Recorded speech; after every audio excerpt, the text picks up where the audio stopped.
Hello everyone, this is पुरुष जौनरिया।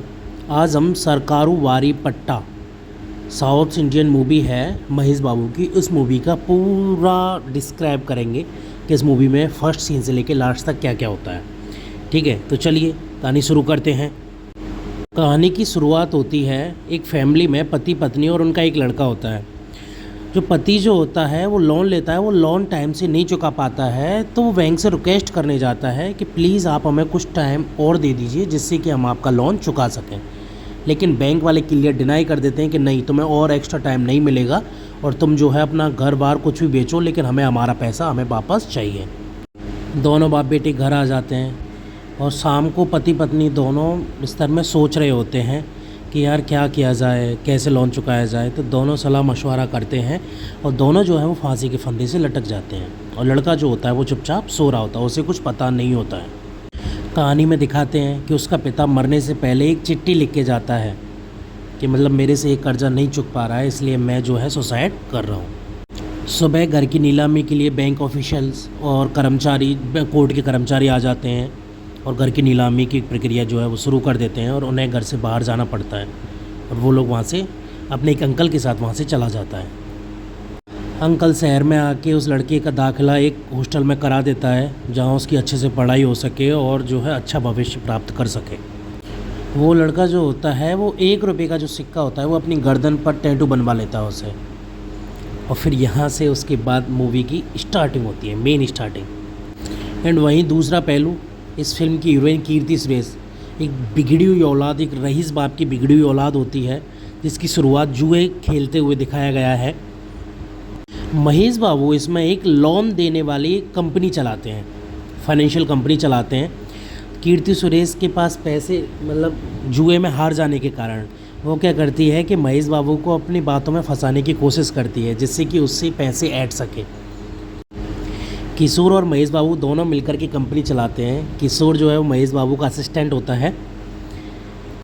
अगले scene में कीर्ति सुरेश सती सावित्री बनके एकदम अच्छी डिसेंट बनके महेश बाबू के पास आती है लोन लेने के लिए कि मुझे पैसों की बहुत ज़्यादा ज़रूरत है, तो आप मुझे लोन दे दीजिए।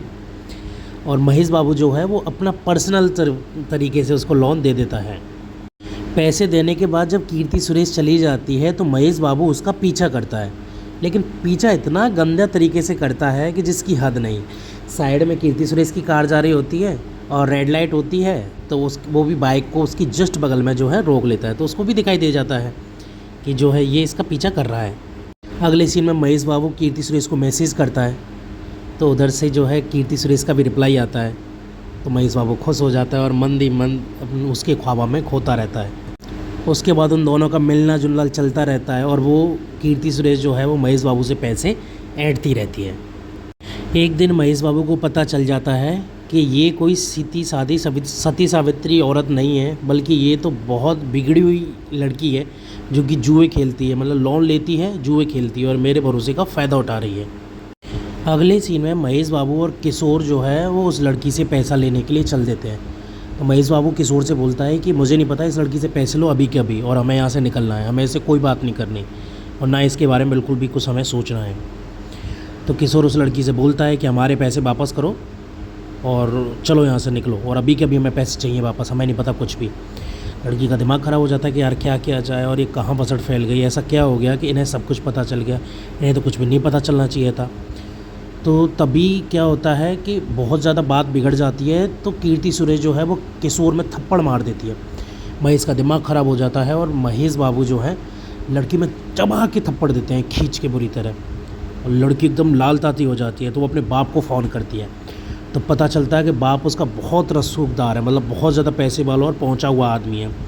तो 2 मिनट में वो जो है वो वहाँ पर मिलिट्री भेज देता है, मतलब पुलिस भेज देता है वहाँ पर US में, और उनके अरेस्ट होने की नौबत हो जाती है। लेकिन वो वहाँ से चले जाते हैं, तो वो अरेस्ट नहीं होते हैं। लेकिन वो अरेस्ट क्यों नहीं होते हैं ये मेरी भी समझ में नहीं आया। US पुलिस आई, उनके ऊपर बंदूक तानी, ऊपर से हेलीकॉप्टर भी आता है, उनके ऊपर निशाना लगाता है जैसे कि बहुत बड़े आतंकवादी हों, लेकिन कोई भी कार्रवाई किए बिना वो सीन आगे कोई सीन नहीं होता है और वो जो है अपनी अपनी लाइफ जीने लग जाते हैं। तो US पुलिस कर क्या रही थी वहाँ। उसके बाद अगला सीन होता है कि महेश बाबू मियामी इंटरनेशनल एयरपोर्ट जो है वहाँ पर चले जाते हैं और वो इंडिया के लिए निकल जाते हैं। जब किशोर का फ़ोन आता है तो वो उनको ये बात बताता है कि मैं इंडिया जा रहा हूँ उसके बाप से $10,000 लेने, और वो तो देगी नहीं और मैं पैसे लेकर ही रहूँगा कुछ भी हो जाए बने, और वो इंडिया के लिए निकल जाता है। जब वो एयरपोर्ट पर बैठा हुआ होता है, अपनी फ़्लाइट का वेट कर रहा होता है, तो वहाँ एक औरत को देखता है जो बहुत ज़्यादा परेशान थी। एक आदमी भी वहाँ उससे कुछ धमकी वगैरह दे के गया था, और वो औरत जो है वो बहुत ज़्यादा परेशान लग रही थी। उसके बाद आगे का सीन दिखाते हैं कि महेश बाबू जो है वो इंडिया में आ चुके हैं और उन्हें टैक्सी ड्राइवर जो है वो लेने आया हुआ है। तो वो टैक्सी ड्राइवर जो है उनसे पूछता है कि सर आप कहाँ रहेंगे, आपके लिए कहाँ छोड़ना है, किसी होटल, बड़े होटल या कहाँ कैसे। तो महेश बाबू बोलते हैं कि और कम बजट बताओ, तो वो कम बजट के होटल ही बताते हैं। बोलते और कम बजट, और कम बजट।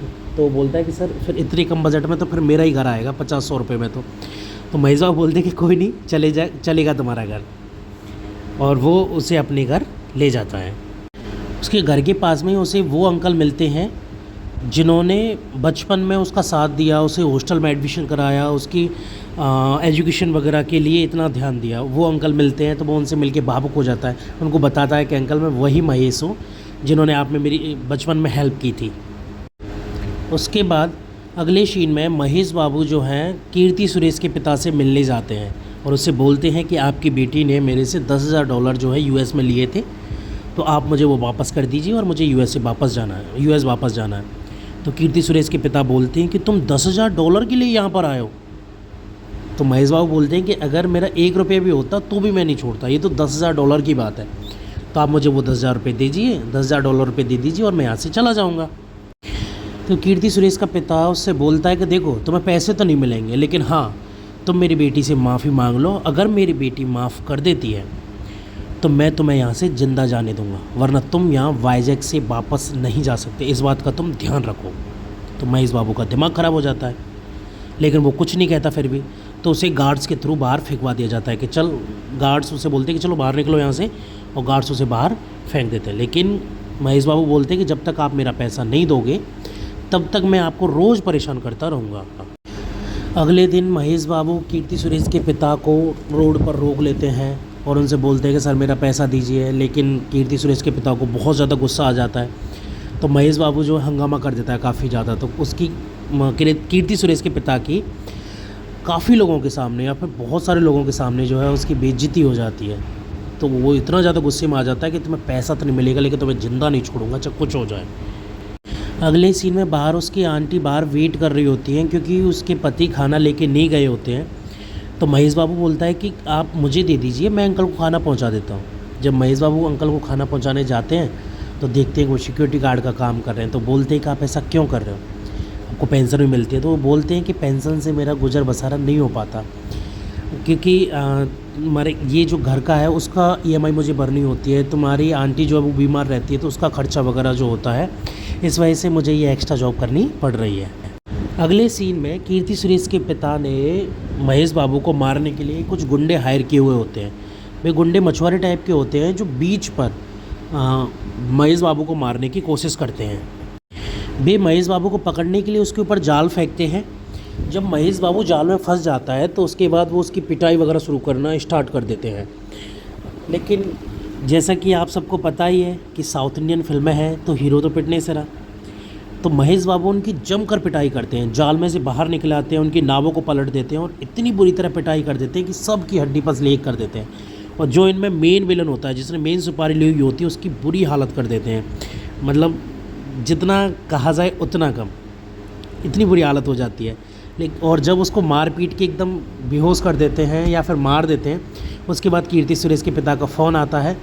तो महेश बाबू फ़ोन उठाते हैं तो चुपचाप सुनते हैं। जब उधर से कीर्ति सुरेश के पिता बोल देते हैं क्या हुआ, कैसे हुआ, तो महेश बाबू बोलते हैं कि शार्क से सामना करने के लिए मछलियों को नहीं भेजा करते। आज शार्क का मछलियों से सामना हो गया और सारी मछलियाँ ख़त्म हो गई। उसके बाद अगले सीन में महेश बाबू मीडिया के सामने चले जाते हैं और सबसे बोलते हैं कि कीर्ति सुरेश के पिता जो हैं उन्होंने मेरा $10,000 उधार लिया मेरे से और मेरे पैसों को वापस नहीं कर रहे हैं। और मैंने बहुत सारी कोशिश की उनसे वापस करवाने की, लेकिन वापस नहीं कर रहे हैं। तो कृपया करके आप मेरी मदद कीजिए कि मेरे पैसे वापस कर दें।